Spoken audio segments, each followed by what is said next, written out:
Hi, welcome back to Mobility and Mindfulness. Tonight we are going to focus on the thoracic spine. That would be your mid-back. This is important for posture. We want to be standing upright for our entire life, so making sure that your thoracic spine moves well is very important. Let's do it. Okay, everyone, we are going to start by doing the thoracic extension using an ottoman or your couch. You're on hands and knees. You're going to place your elbows across your couch or your ottoman, and you are just leaning your chest down towards the mat. This is that thoracic opening chest pec stretch all together. Release. Okay, drop the chest, drop the shoulders.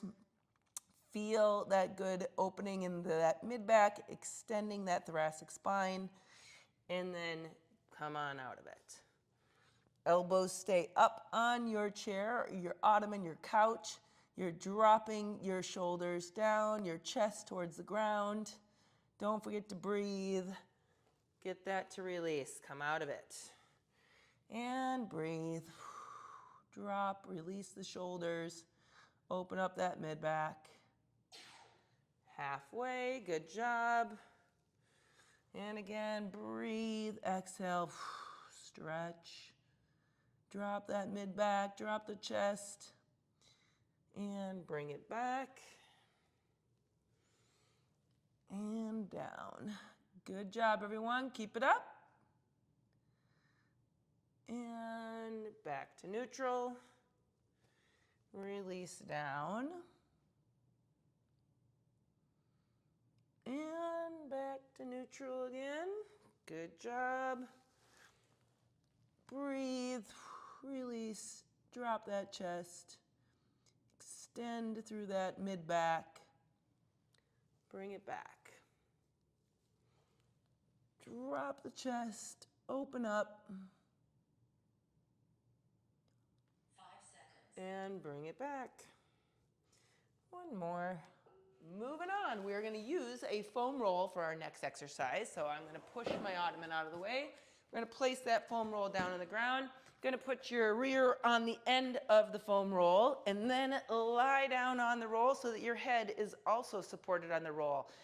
This lines your spine. It should feel good, like a little bit of a pressure on that spine, pushing you forward. I'm going to have you bring your arms out to the side, and then you're just going to make little angels like we're playing in the snow when we were little. So arms down, elbows down, hands up overhead. Good stretch through the pecs, front of the shoulders. Bring them down. Overhead reach, get a little lat stretch. Bring them down, good little pec stretch. Again, feel that foam roll kind of giving you a little bit of a push forward. Good job, keep going halfway. Little angels. Supposedly we're getting more snow tomorrow. Oh boy. And up. And then down, elbows. Reach overhead, good lat stretch. Hold that if you need to. Again, find those places that feel like you need a stretch. Hold it and breathe it out. Or just keep moving. Good motion. Keep it up. Way to go. Try not to look at all the cobwebs on your ceiling. Keep going, everybody. Angels. 5 seconds. And one more, bring it down. Good job. We're gonna go to our side, and I'm gonna set my roll down because we're gonna use that later. We're gonna lie on our side, and we are going to do the open book. So this is the rotating motion where you are then starting in a closed book position. Stack your knees on top of each other, kind of bend your knees up so that your lower body is more stable, and then rotate your upper body, look behind, and then bring it back. Okay, rotate, look behind, and then back. Rotate, open book, Bring it back in front. Rotate. Yeah, feels good. Bring it back. Rotate. Good job. Okay, switch sides. Other way. Okay, again, knees up, arms in front. Rotate your body. Look behind to the right this time. Bring it forward. Rotate. Open book. Bring it forward. Thoracic rotation. And back. Remember to breathe. Exhale. Open. And release. Open. Good. Let that shoulder drop. Again, feel a little stretch there. If you need to sit, I'm going to sit for a second because that feels good. And then bring it back. And rotate. Again, go with your own flow. Move at a pace that you like. Okay. To our foam roll again. We're going to do the extension over the roll, which means I'm going to ground my feet here at my ottoman, putting this foam roll kind of at that mid back. I'm going to cross. Actually, you can have your hands behind your neck if you want to support your head. And then you're dropping your shoulders back over the roll and then pulling it forward. So you want to be locked out here at your low back. So it is good to ground your feet onto something so you're not feeling like you're moving all over into the low back or hips. And you're just isolating the thoracic spine. This one, I just got a couple nice good pops. And then rotate back. And then bring it forward. So your hands are supporting your neck, opening up that mid-back, pull it forward, mini crunch, open up mid-back, and crunch. Halfway, good job. Rotate those shoulders back, mini crunch, and open that mid-back. Again, if you feel like you just need to sit there for a second, stretch, that feels kind of good. And then pull it up. Movement, motion, keep it going. Pull. And release it down. Bring it back. Release it down. And back. Good job, buddy. Mid-back. Again, we want to be standing up nice and tall for our entire life. No hunched shoulders. No thoracic kyphosis. 5 seconds. One more. Okay, sweet. To the last exercise, we are going to hands and knees. We are going to be doing that thread the needle. So you can, option number one, reach underneath and reach the hand up to the ceiling as far as you can. Reach under and rotate, look up. You could also put the hand behind your neck or your head, reach under with your elbow and look up. So it could be the full arm extended or your elbow only, whichever you prefer. Reach under, lift it up. Under and rotate. Good job, everybody. Left arm, reach, and dive. Exhale. Inhale. Exhale. Reach. Okay, switch sides. I'll face the other way. You are going to dive under, reach it up to the ceiling. Dive. Reach it up. Hi, Bella. Dive under, reach it up, and again, variation, elbow under, elbow up, dive under, and lift. Good job, keep it up. Lift, and dive. And we'll go back to reach. Under.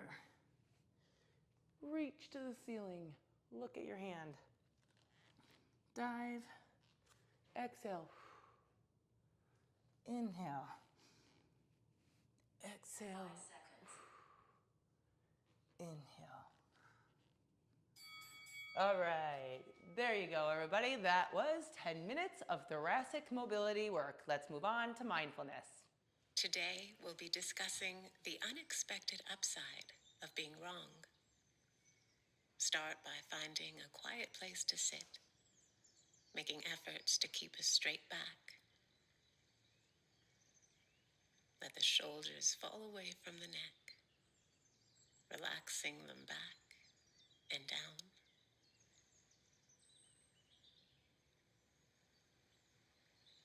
Allow the hands to rest in an easy, effortless way. And feel the entire length of your body relax.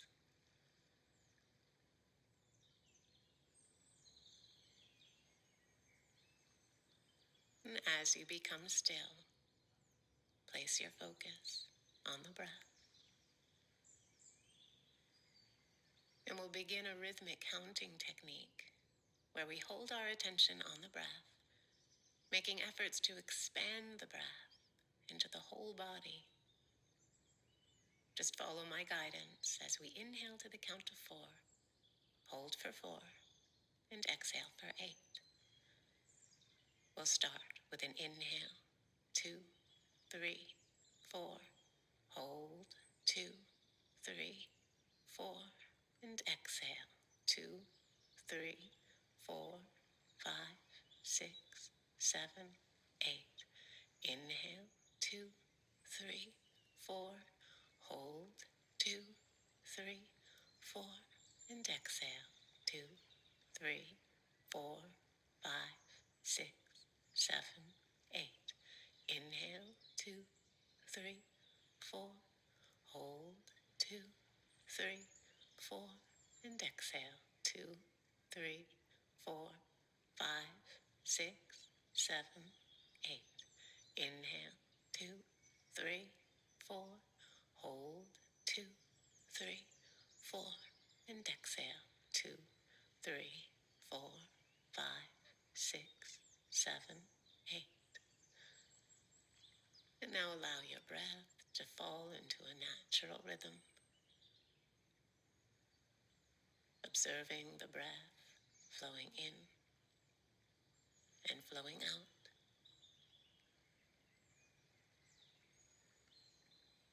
Holding your focus on the breath consistently, attentively.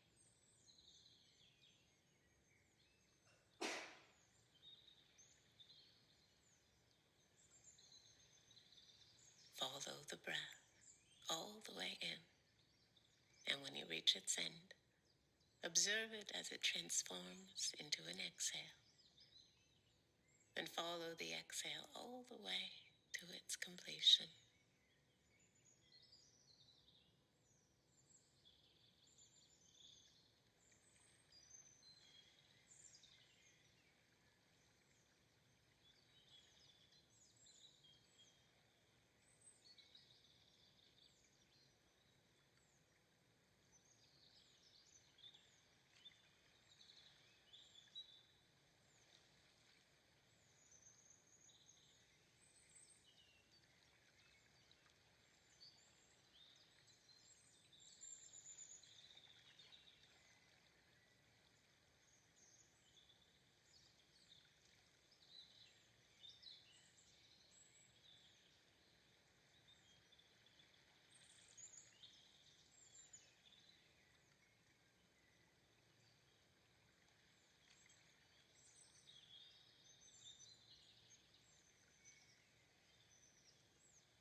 And now softly relax your attention.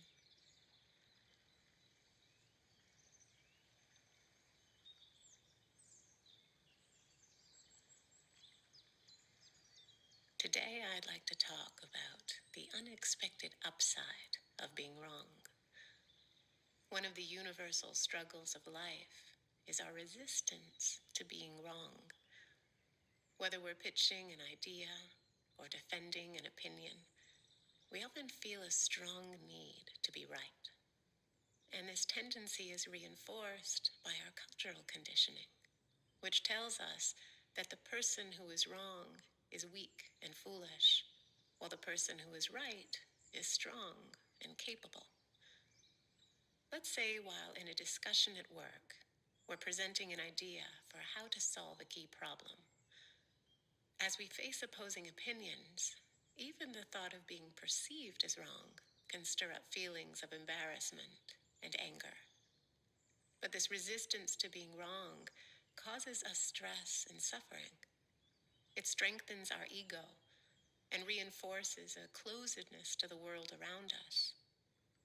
Often, in order to be right, we won't even listen to others' opinions, so we miss out on opportunities to learn and grow.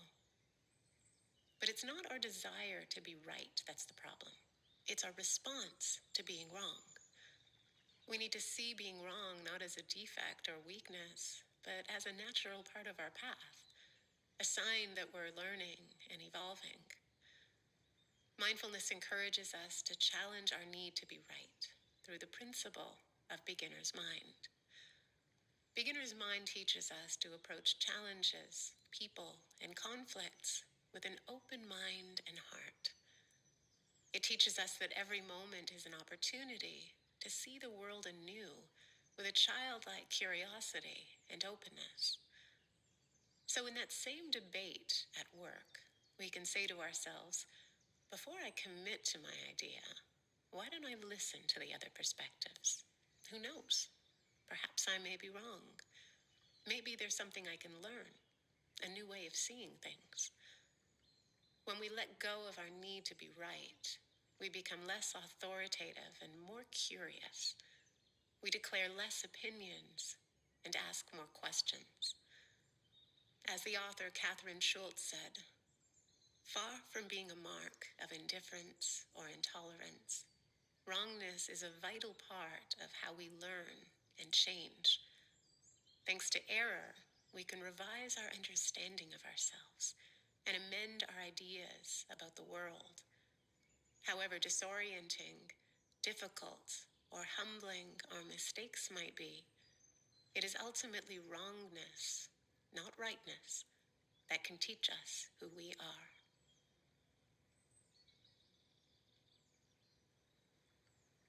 Now gently feel your seat where it connects to the ground. Bring your attention back to the room. And when you're ready, open your eyes. I hope you enjoyed today's Daily Calm. Have a great day, and we'll see you back here tomorrow. I love that concept of curiosity, and I think that is so important. And it reminds me of what I'm grateful for tonight, which is good television shows. And Ted Lasso has a scene about being curious that you should all see. It's a great show. Have a good night, everybody.